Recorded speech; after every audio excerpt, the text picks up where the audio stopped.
भारत की जमहूरियत, भारत का संविधान जिसको बाबा साहिब अम्बेडकर ने बनाया है, वो तुमसे पुकार पुकार कर कह रही है, उठो भारत के मुसलमानों, उठो उत्तर प्रदेश के मुसलमानों, उठो असमोली के मुसलमानों, याद रखो ये संविधान को अगर एक जीती जागता किताब रखना है तो तुमको अपने हक के लिए लड़ना पड़ेगा।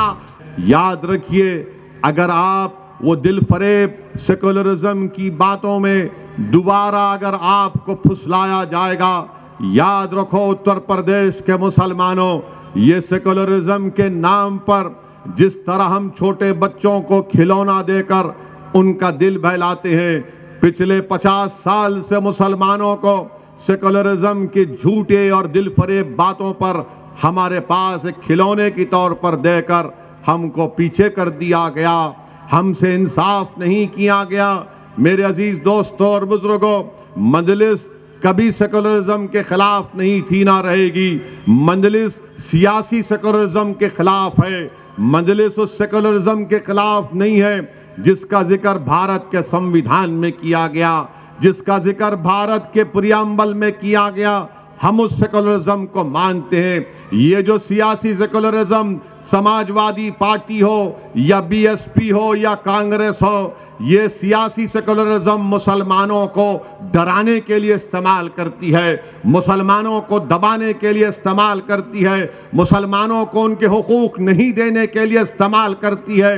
और फिर दूसरी जानिब बीजेपी मुसलमानों का खौफ दिलाकर हमारे हिंदू भाइयों को हिंदू एकता के नाम पर मुत्तहिद करने का काम करती है। बताइए मेरे अजीज दोस्तों, चक्की के दोनों पार्ट में हम पीछे जा रहे हैं, मगर मैं आपसे कह रहा हूं कि अब हम पीछे नहीं जाएंगे।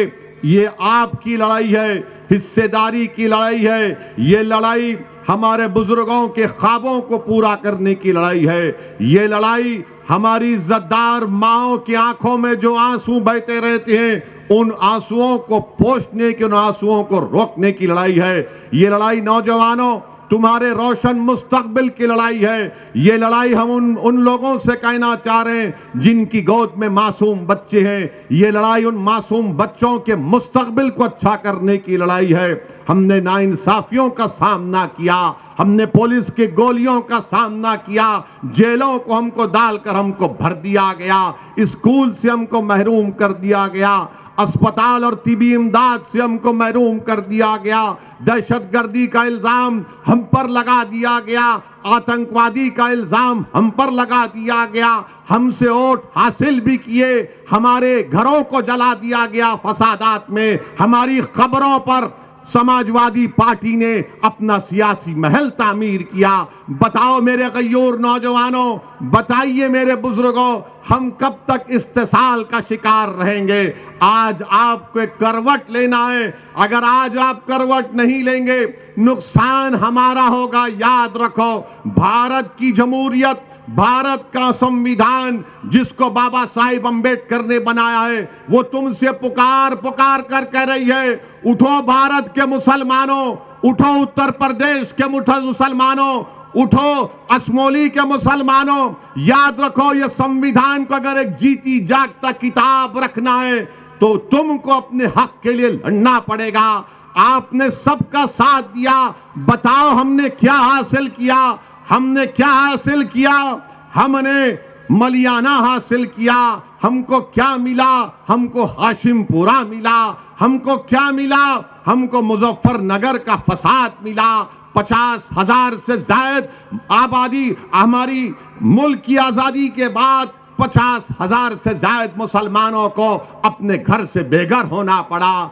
CAA का कानून पार्लियामेंट में आता है, पूछो समाजवादी पार्टी से, पूछो बीएसपी के नेताओं से, पूछो कांग्रेस के बड़े बड़े लीडरों से, पार्लियामेंट का रिकॉर्ड उठाकर देखो कि उस कानून के खिलाफ अगर किसी ने मुदल्लल तरीके से संविधान को सामने रखकर, गांधी के पैगाम को सामने रखकर, अगर किसी ने मोदी के 300 एमपियों के सामने CAA का कानून, मुसलमानों को स्टेटलेस बनाने का कानून बनाया जा रहा था, किसने बीजेपी के 300 एमपियों के सामने कहा कि जिस तरह गांधी ने उस वक्त के सफेद फाम हुकूमत के कानून को फाड़ा था, आज असदुद्दीन ओवैसी भारत के उन तमाम लोगों की तरफ से जो अंबेडकर के संविधान को अपने दिल से लगाते हैं, मैं इस कानून को फाड़ता हूं। बीजेपी के 300 एमपी खड़े हो गए और कहा कि तुम कैसे फाड़ सकते हो, तो मैंने कहा यह कागज का टुकड़ा है, यह कानून नहीं है। ऐसे कोई कानून को हम नहीं मानते जो भारत के संविधान के खिलाफ जाता है। मजहब की बुनियाद पर तुम मुसलमानों को भारत की शरीयत से महरूम करना चाहते हो, तो हमने कानून को फाड़ा, एहतजाज किया। क्या किया समाजवादी पार्टी ने, क्या किया बीएसपी ने, क्या किया कांग्रेस ने? कानून मुझे हमारे मुल्क से बेदखल करने के लिए बनाया जा रहा था।